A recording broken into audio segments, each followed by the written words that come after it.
नई चीजें ट्राई करूं, जितना मेरी जो बैटिंग है उससे मैं थोड़ा सा। আইপিএল থেকে বাদ পড়ার পর যখন মনটা একটু খারাপই ছিল বাংলাদেশের তারকা পেসার মুস্তাফিজুর রহমানের, ঠিক তখনই বড় চমক নিয়ে হাজির হলো পাকিস্তান সুপার লিগ পিএসএল।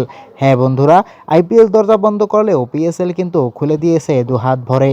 আর শুধু স্বাগত জানানোই নয়, লাইভে এসে একেবারে মুখ খুললেন পাকিস্তানের তারকা ব্যাটার বাবর আজম নিজেই। লাইভে বাবর আজম বলেন, মুস্তাফিজ এমন একজন বোলার যাকে যে কোনো দল চায়, ওর কাটার ভেরিয়েশন সবকিছুই বিশ্বমানের। পিএসএলে ওকে পেলে সেটা হবে আমাদের জন্য বিশাল শক্তি। এই বক্তব্যের পর থেকেই সোশ্যাল মিডিয়ায় ঝড়। বাংলাদেশি ভক্তরা বলছেন, আইপিএল না খেললেও সমস্যা নেই, পিএসএলই যথেষ্ট। বিশেষজ্ঞদের মতে মুস্তাফিজ যদি পিএসএল খেলেন তাহলে সেটা শুধু তার ক্যারিয়ারের জন্যই নয়, বাংলাদেশ ক্রিকেটের জন্য বড় অর্জন হবে। শেষ পর্যন্ত প্রশ্ন একটাই, মুস্তাফিজ কি সত্যি পিএসএলে এবার নামবেন? আর বাবর আজমের দলে কি আমরা তাকে দেখতে পাবো?